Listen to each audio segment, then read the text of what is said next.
Aloha once again. This is PJ with Hawaii Sports Update, and we do apologize for any technical complications that might have occurred in the last couple minutes. Like I was saying earlier, I am here with Justin Baptiz, aspiring sports reporter, and he's also been on my show once before.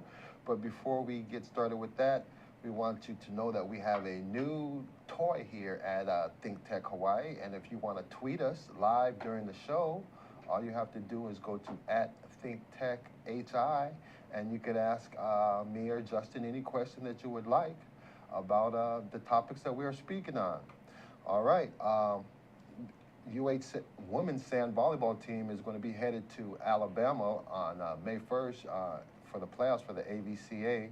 They are the second-ranked team in the country, and they're sitting at 14-1 right now. And as they go to their playoff endeavors, we wish the Lady Sand Bulls the best of luck. We are here today to talk about the NBA playoffs and wrap up the NBA playoffs and talk a little bit about some of the matchups, some of the awards that have been going on. Justin, like I said, Coach Mike Budenholzer from Atlanta won the Coach of the Year award. And they were surprised because a lot of people thought that Steve Kerr had the inside track on that. You want to elaborate on that? Yeah, well, first off, I got to thank you, PJ, for having me on the show again. It's a pleasure having you, my friend. You know, we go way back. Absolutely. But about the coaching situation, I felt that Steve Kerr did deserve the job because I don't think there's ever been a rookie coach to lead his team into the playoffs as well as Steve Kerr did. Okay, well, see, but at the same point, Mike Budenholzer, he took over an Atlanta team that was decent. I think they're the number 7 or the number 6 team last year, and you know he led these guys to 62 victories this year, which is their highest, I believe, in team history. And on the other hand, Steve Kerr sort of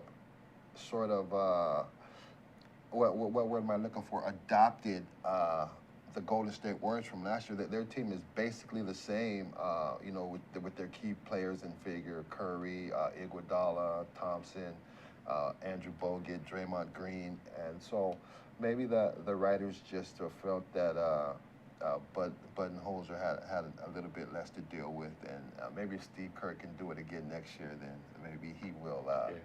But, you know, all kudos to Steve Kerr. He came in a tough situation also with that controversy with Mark Jackson leaving and did a phenomenal job. He had Golden State actually the top offensive and top defensive teams, you know, during the regular season, and you can do nothing but commend Steve Kerr for that, even though he did not get the award.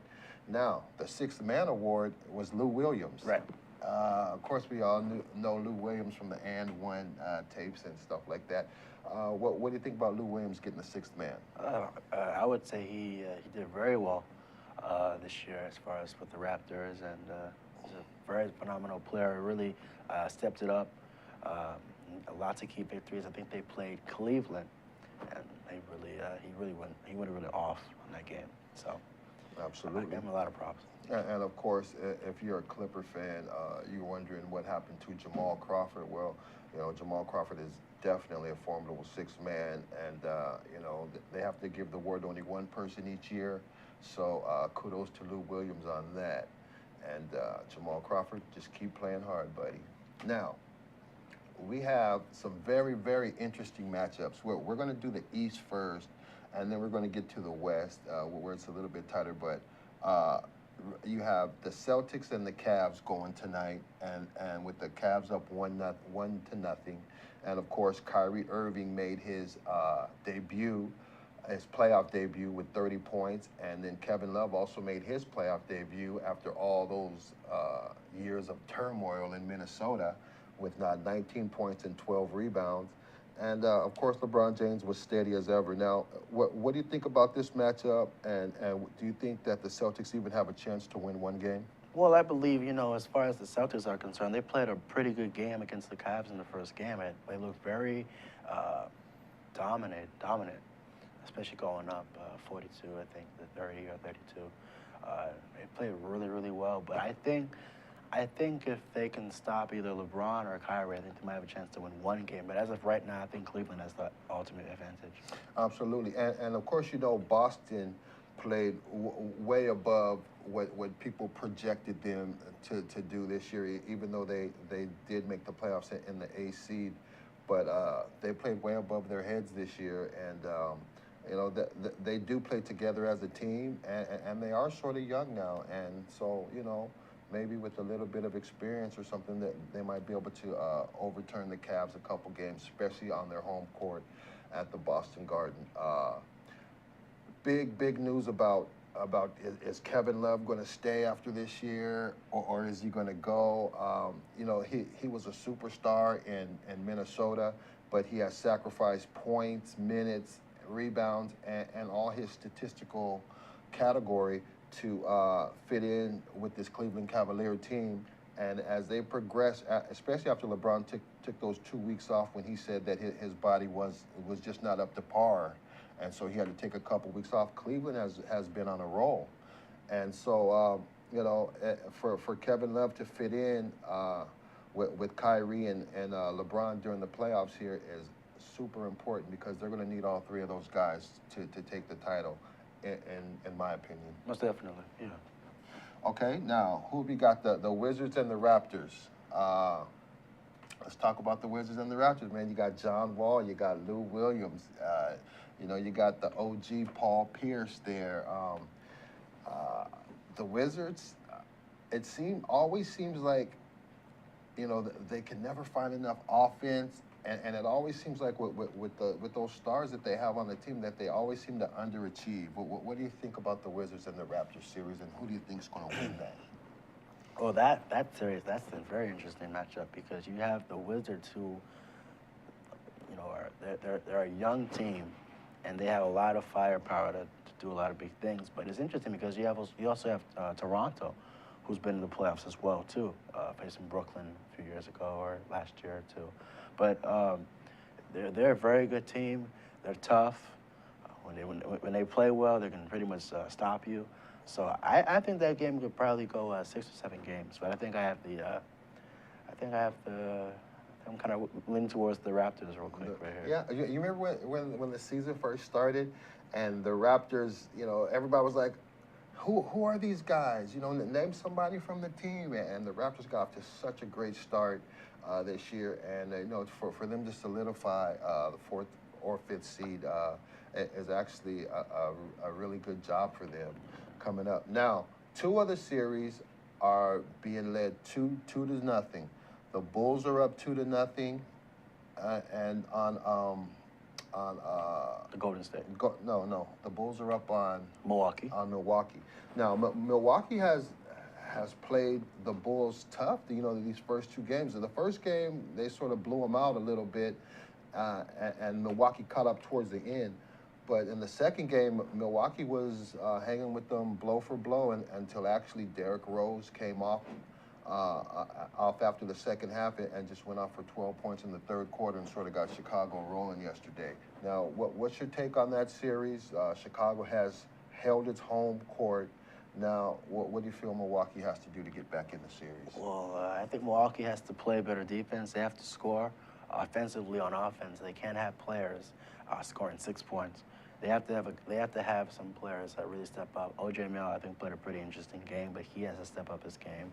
A lot of other players, they have to step up their game too. They can't call themselves any ejections or anything like that. But as far as Milwaukee getting back into the series, they have to come out and play lights out. They got to score. Well, of course they have to protect their home court. See, that's what's interesting about the basketball series. Home court is very important, and basically Chicago has held serve, and they're up 2-0. Now, if Milwaukee comes back and holds serve, then we have an interesting series coming up. But of course, everybody knows the key to that series is the health of Derrick Rose. Everybody knows that he's not your prototypical knock him down, jump shooting type of point guard. He's more of a slasher and a penetrator and also a facilitator of the basketball. Who really doesn't have your typical point guard shot. But when he's healthy, it just makes Paul Gasol and Jimmy Butler, who is playing absolutely off the hook right now, which I think he got a lot better when Derrick Rose was hurt, and now both of those guys sort of gel together. It makes Chicago a very, very tough team. Mm-hmm. Yeah. Yeah. So my take on that is I think, Chicago, I think their main concern has always been Derrick Rose. As far as Noah was saying, he was telling the media, he was like, don't worry about Derrick Rose getting hurt. He's gonna be okay. But I think that's the main piece right now is if he can stay healthy, like he's been healthy and playing well, they can really do big things. But they got a solid team. Okay, well, we're going to take a little commercial break right now, and when we come back on the other side, we'll be talking some more NBA playoffs here with Justin Baptiz, aspiring sports reporter, and also a good friend of mine. And we'll see you on the other side of the commercial on Hawaii Sports Update. Inspired by an ancient culture, classical Chinese dance, vigorous physicality, timeless stories, 5,000 years of Chinese music and dance. Shen Yun presents authentic Chinese culture. Coming to Blaisdell Concert Hall, May 8th and 9th. Tickets at shenyun.com or call 808-792-3919. This is Lee Hagan, host of ThinkTech Hawaii Business Education Spotlight. My show here at ThinkTech Hawaii is every Thursday from 3 to 4 in the afternoon. I bring in interesting guests from Hawaii, the mainland, and hopefully international guests in the future. Do join us on Thursday from 3 to 4 p.m. ThinkTech Hawaii Business Education Spotlight. Aloha. Aloha. My name is Josh Green. I'm a senator from the Big Island and the ER physician. Every other Tuesday, I get to host a show here on the ThinkTech program about healthcare. We call it Healthcare in Hawaii. It's really enjoyable for me to bring other healthcare leaders from around the state to talk about our pressing issues. Hawaii has long been the health state, but we need to keep up the momentum, the inertia, and with your help and with your participation, we can come and share all of the big issues that are pressing day to day. Thanks for joining us every Tuesday, alternating weeks from 2 to 2:45. Aloha and welcome back to Hawaii Sports Update. I am your host, PJ, with my left-hand man today, Justin Baptiz. He's usually on my right side, but we had to do a little crossover today and put him on the left, but it's all good. Now, we were just talking about the NBA playoffs in the East. Of course, I have Chicago advancing and Cleveland advancing. Wow, okay. I have Cleveland and Chicago advancing. But before we get to the West a little bit, let's talk about some of these postseason awards that haven't been given out now. Let's talk about the MVP. Now there's a strong case, of course, for Stephen Curry, James Harden, Russell Westbrook, whose team did not make the playoffs, and LeBron James and Anthony Davis. Just elaborate on each of those for me and give me a case for them being the MVP. Oh, man, well, all those guys you mentioned are top candidates for the MVP. LeBron has always been a dominant player, and Anthony Davis has really, really shown that he can really actually do things in the NBA. As far as other players that you mentioned, they're really, really good too, but as far as MVP is concerned, names that are mentioned are James Harden, Steph Curry, and those two players are going at it. Most of those guys are both scoring high-point games, and both of them are really doing well. But I think overall, Steph Curry has overall proven that he needs to win this MVP because he's just playing lights out. Okay, and I mean, on a personal level, what is your criteria for the MVP? What makes the MVP the MVP? I think the MVP to me is a player who, when a team is down 5 points or 7 points, what can that player do to get his team back to victory? Or what can he do to set his team up or set his players up to get to the victory? So, he also has to have a good role model as well as being a good basketball player. Okay. Well, for me, I think most valuable player is who brings the most to their team, and you know, you got to give kudos to Russell Westbrook because Kevin Durant was out all season long pretty much, and he pretty much carried those guys, you know, emotionally and even on the court, and even picking up some extra scoring and facilitating where Kevin Durant, you know, while he was down. Of course, you can't make up for Kevin Durant. He's impossible. He was last season's MVP. But I think you got to give some kudos to Russell Westbrook for that. Number two, James Harden. Same scenario. You know, he was there, you know, playing lights out all season long with Dwight Howard, or excuse me, Dwight the Tin Man Howard, you know, who's always hurt. I don't understand, but, you know, this guy looks like Superman. He's in the greatest shape ever, but he can't stay on the floor. And so, you know, for James Harden to step up in such a way to have Houston, you know, sitting in the middle of the playoff race, you have to give kudos to James Harden for that. What's that? Now, Steph Curry, you know, you can say, oh, you know, they have the best offense, they have the best defense, but you were right. You know, when it was time to shine, Steph Curry stepped up above and beyond. And not only did he just play consistently well during the season, but when the time came for him to kick it up a notch, he definitely kicked it up a notch offensively, and especially what people don't realize this year is defensively. Before the last couple years, Stephen Curry was supposed to be a defensive liability, and you know that he was supposed to be just an all offensive kind of guard.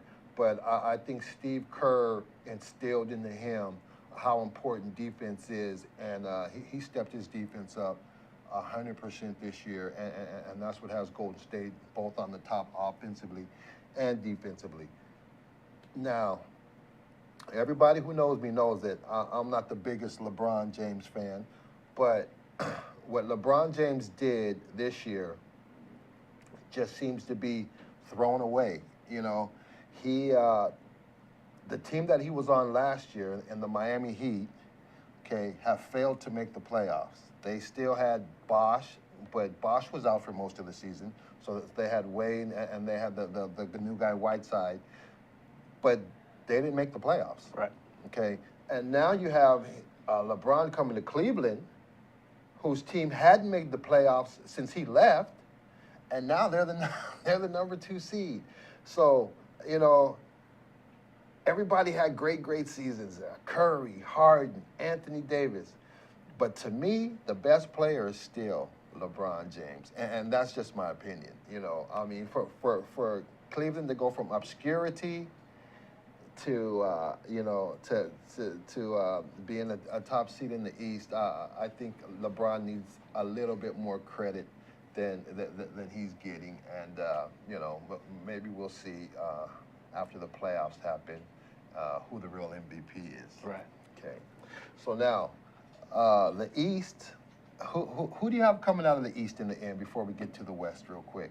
You know, you have Chicago advancing against Milwaukee, right? You have Cleveland advancing against Boston. Okay, you have the Raptors advancing against the Wizards.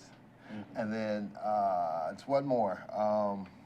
Atlanta, of course, is going to advance against Brooklyn. Oh, yeah. Now, out of those four, Atlanta, Chicago, Cleveland, and Toronto, who do you think is going to advance, and who do you think is going to represent the East in the finals? Oh, that's a tough one. You mentioned all those names. It's like, wow. Oh man. I believe it's going to be Chicago against Atlanta, Chicago against Cleveland. I think either one of those teams is going to do it. Okay. So you're taking Chicago then? Chicago. Okay, now that's if Derrick Rose is healthy. That's right? if he's healthy, right? Okay, so now let's break down Cleveland and let's say Chicago. Okay, if Cleveland meets Chicago, it might be next round. I'm not sure, or it might be in the finals. But that's going to be a very interesting matchup because somebody's going to have to watch Kyrie Irving. They don't have a matchup for LeBron James, and Kevin Love it depends on which Kevin Love the Cleveland's need. If they need him just to be the three-point shooter, that might not be enough against Chicago because he might have to facilitate. Noah can guard on the perimeter outside. Paul Gasol can guard on the perimeter outside. And so Kevin Love's going to have to be a little bit more versatile. Now, on the other side, Cleveland's going to have some liabilities with Jimmy Butler and Rose. Right. Okay, nobody else is really that much of a scoring threat. Paul Gasol is definitely a scoring threat.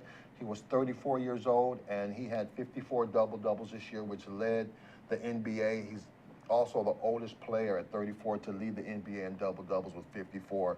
And it always comes down to a battle of matchups, and Chicago and Cleveland is definitely going to be the coach is going to earn their money during that matchup if that seems to happen. Now, out west, just pick it. I mean, all 7 of the 8 teams can go. I mean, that's if you just want to knock out New Orleans against Golden State, but we can start with those guys. The Golden State Warriors against New Orleans Pelicans. Now, New Orleans played Golden State tough last night. The first game, they might have been a little bit bushy-eyed because of the big bright lights and stuff like that, and the New Orleans Pelicans haven't been to the playoffs in a while, but they played super solid. Eric Gordon was solid. Anthony Davis, and who do you? I know you have Golden State, but what do you think about New Orleans and the way they've been playing? New Orleans has been playing pretty well. I mean, I'm surprised they even beat the Spurs to get to the 8th seed. That still shocks me. But I think they've been playing pretty well too. I mean, when you look at Anthony Davis, the way he's been playing all year, it's like you just can't go without saying how well he's been doing as a player. Absolutely. But they've been playing this team pretty tough. So I mean, it's going to be interesting to see how that series goes. But I obviously think the Warriors have much more depth, much more talent. Okay, and now to me, another interesting matchup, of course, is Portland against Memphis. Now you got Damian Lillard and you got Batum who happened to open up his mouth the other day and trying to motivate his team or whatever. But we know he plays World League ball for France, and Marc Gasol plays World League ball for Spain, and that's a big rival right there. Outside the NBA that people in the United States might not know, but European ball between Spain and France is like the Lakers and the Celtics pretty much. And so they were taking some jabs at each other, and Batum ended up putting his foot in his mouth, and Marc Gasol just brushed it off. But that Portland-Memphis series is going to be critical. What's your take on that? Well, I mean, Portland has been a pretty tough team consistently. Memphis has always been up there. Every year you always see they have Memphis in the playoffs, but that's a tough one. But obviously, I think Memphis has a much better, healthier team. Okay. Portland's losing Wesley Matthews for the season. That's already one of their tough targets. So. When you look at Memphis, they have Zach Randolph, you have Marc Gasol, you have Allen, you have Conley, you have all those guys who can step up, and they've been playing pretty well consistently throughout the season. But I think Memphis, just having those guys at tough, have a much better scale. Absolutely, and they have 2 of the most underrated players that I think. Zebo, of course, Zach Randolph. He gets his credit, but I don't think he gets enough credit because, I mean, this guy's just a beast. He's old school underneath. You don't see him dunking. You don't see him doing any behind-the-back passes. You just see him scoring and rebounding and playing solid defense. And he's sort of like a throwback player, but he doesn't get enough credit. And to me, the most underrated player in the NBA is Mike Conley. I mean, this guy, in the land of point guards, where point guards are thriving, Chris Paul, Damian Lillard, Derrick Rose, Kyrie Irving, John Wall. I mean, if Conley was playing in any other era, he would, without a doubt, be an all-star. And what he brings to Memphis, is that stability on the court. Zebo can get a little bit roughed up and get a little bit emotional. Marc Gasol's pretty solid, but he tends to disappear from time to time. But Mike Conley is just the glue to that team, and I think he's going to have a superb series for them to take out Portland. Most definitely. Okay, now the Texases, man, come on, Houston and Dallas. To me, that's the second most interesting series in the West. And wow, I mean, you have James Harden, okay, and I don't know if Dwight Howard is healthy or not, but Houston ended up taking the first game. Now right. you have Dallas, who's battle tested. They have Nowitzki. They have all these veterans, and they're dangerous in all aspects of the game. So what's your take on this Houston versus Dallas series? Well, when you first look at it, you have two players playing against their former teams. You have Chandler Parsons going against Houston. You have Jason Terry going against Dallas. Right. And I don't think nobody's really given that much credit, but they're tough. It's tough. Houston's been playing pretty well. I mean, Houston and Dallas are both overly matched. They have a lot of players that they can score and use. Both of their benches are super deep. Exactly. So I see that game being in at least Game 7. As far as my winner is concerned, I think Dallas has a much better team than Houston does. I think Houston kind of, they play well and then they just kind of fade out. Well, okay, let's just be hypothetical for a minute. Suppose Dwight Howard's back at 100% and playing basketball hard, which is a reach, okay? But suppose he gets back to that. I mean, do you think that Dallas will be able to overcome that combination of Harding and Dwight Howard? Well, I think Dwight's going to be able to score a lot of points. I mean, that's obviously what Dwight knows how to do, even though he's hurt or not. But as far as what I think it's going to be, I think it's going to be a lot of shot blocking in that game, whether if Dwight does play. But a lot of shot blocking is going to be there. A lot of there's going to be some fouls here and there. But I think overall it's going to be a tight game. Houston has an upside with Dwight being able to play, but it's going to be a tough game. It's going to be a very tough game. Absolutely. So you have this game going. You have this series going 7 games. I have this game going 7. Yeah. And of course you have Dallas. I have Dallas winning. Dallas in 7. Okay.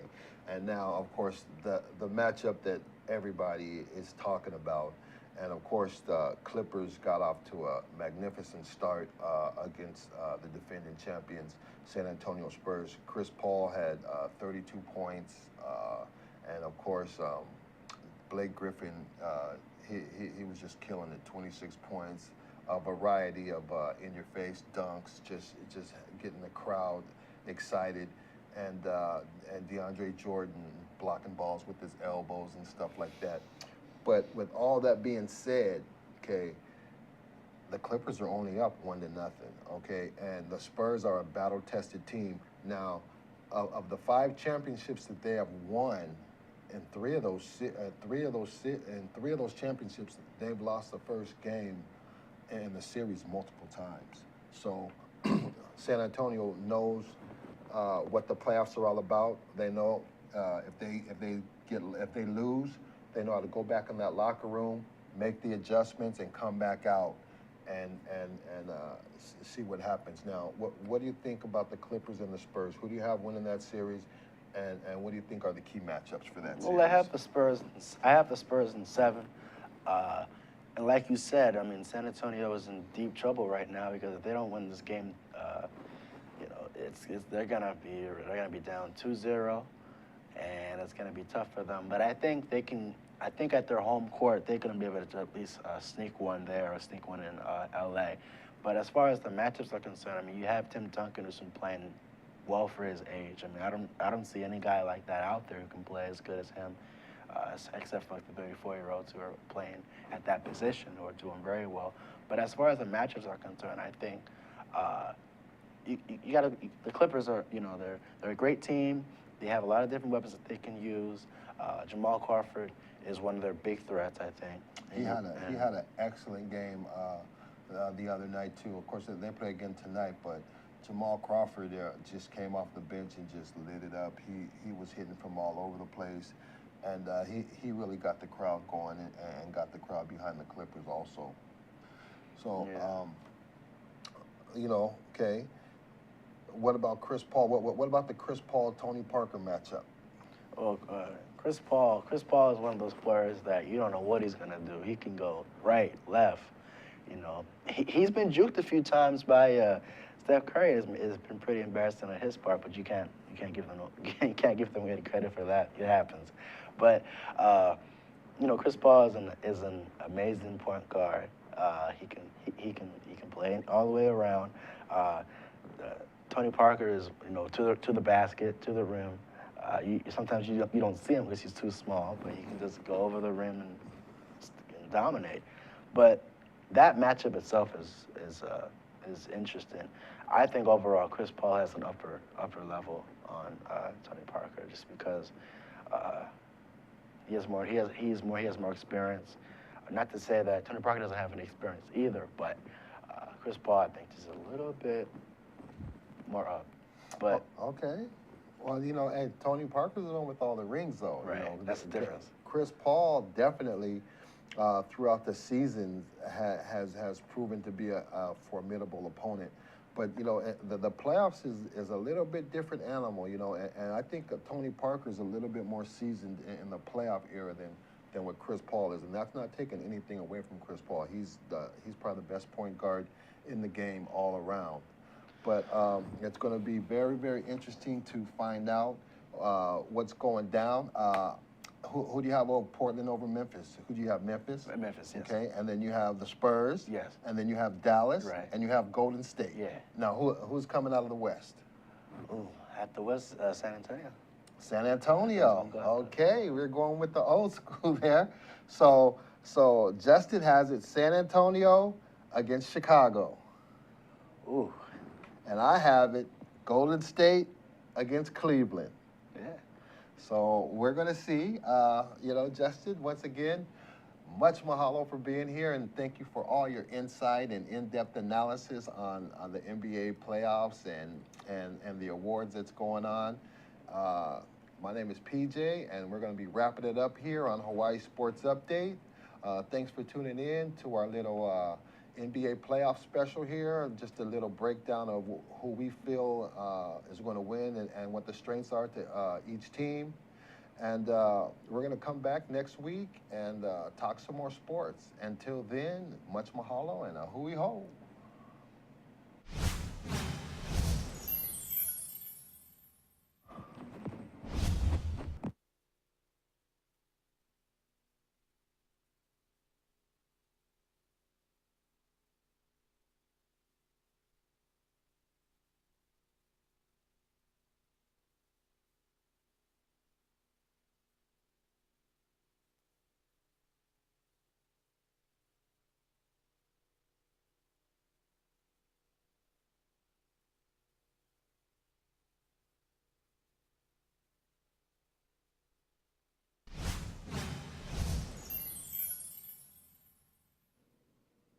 Hi, I'm Jay Fidel of ThinkTech Hawaii. Won't you consider helping ThinkTech? We're a 501c3 Hawaii nonprofit corporation, now in our 15th year. Our model and very existence depends on ongoing contributions from our underwriters. We are very appreciative for their support. We're hoping you will consider becoming one of our ThinkTech underwriters.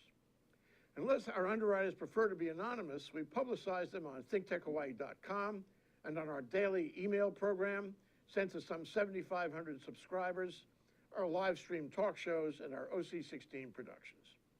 With help from our underwriters, we have developed a high-tech video studio in Pioneer Plaza, and we now live stream 25 talk shows per week, covering science, tech, energy diversification, community, sustainability, and globalism for Hawaii.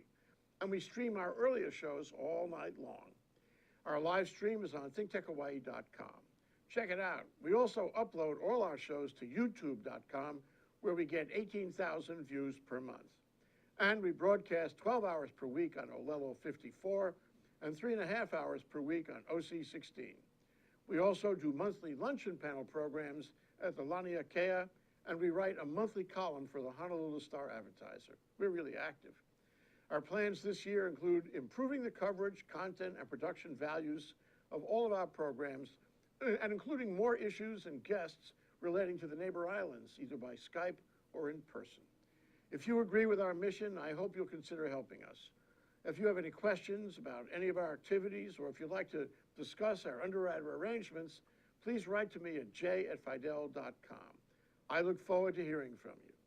Thanks so much for considering this suggestion, maybe even including you among our underwriters.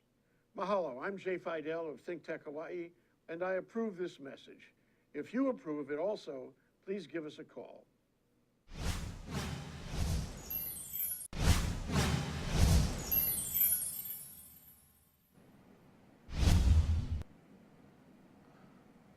Aloha, this is PJ with your weekly sports update.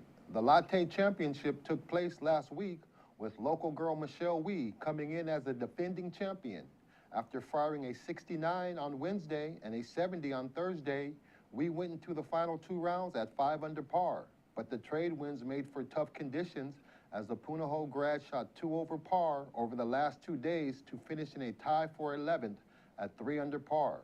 Once again, the strength of the Korean contingent was on display with Seo Kim, NB Park, the world's #2 ranked golfer, and Chella Choi battling the wind and the course to lead to a dramatic finish. After hitting in the water on the last hole in regulation, Seo Kim chipped in from off the green to force a playoff with the world's 2nd ranked golfer in NB Park. And if that wasn't enough, on the first playoff hole, Kim jarred a 7-iron from 156 yards to hole out and take the title to put a quick end to all the drama and claim the Latte Championship. UH men's baseball got some good home cooking over the weekend, taking 2 out of 3 games from Cal State University of Northridge with 2 very strong pitching performances. On Friday night, the Bows handed the ball to LJ Brewster, who didn't disappoint, as Brewster tossed 7 innings of 3-hit ball while striking out 5 and issuing only 1 base on ball. Lefty Quinton Torres Costa came in to pitch the last 2 innings to strike out 3 of the 6 batters he faced and earned his first conference save as the Warriors held on to win a close 1-0 ball game. The second game of the series saw the Bows get off to an early 2-0 lead against arguably Northridge's best pitcher in Jerry Keel, as Steven Ventimiglia and Alan Baldwin scored on RBI singles by Alex Sawilson and Eric Ramirez after a single and a bunt single of their own to set the table. Once again, UH got steady pitching, this time in the arm of Tyler Brashears, as the junior right-hander dealt 8 strong innings, yielding 9 hits and 1 run to go along with 6 strikeouts. And Brashears did not walk a batter as the Bows took Game 2 3-1, with lefty Quinton Torrance Costa once again picking up the save in back-to-back games, striking out 2 batters in the last frame to seal the victory for the Warriors. The Rainbows Warriors couldn't complete the sweep, dropping the last game of the series Sunday afternoon, losing 7-3, as local boy Jared Awakawa took the loss in his poorest outing of the season thus far. Awakawa gave up a season-high 4 runs on 5 Matador hits in going 5 1/3 and striking out 4 batters. UH dropped to 5-8 in the Big West Conference and faced #9 ranked UC Santa Barbara later this week at Les Murakami Stadium. The previously #1 ranked men's volleyball team fell from the top of the polls with 2 tough losses to BYU and Provo last week. The first game saw an aggressive Cougar team take it to the Bows and win in 4 sets, as local boy Kapono Faye had a match high and career high with 19 kills. Faye also had 2 service aces and 5 digs, but it wasn't enough. In the second match, the Rainbow Warriors put up a better fight and almost pulled out their first victory over BYU on the Cougars' home court since 2003. UH was outblocked in that first game by the Cougars 14.5 to 5.5. The second game saw senior Brooks Sador reach 20-plus kills for the 4th time this season, with 21 kills and 12 digs, posting a double-double, while sophomore setters Jennings Franciskovic had 52 assists in a valiant effort. All-American middle Taylor Averill had 11 kills, and Siki the Hammer Zarkovic had 10 kills to pace the Warriors. UH will be back in action on April 25th to host Long Beach State in a quarterfinal match at the Stan Sheriff Center. Aloha, and thank you for joining me, your host, PJ, on Hawaii Weekly Sports Update. See you next week.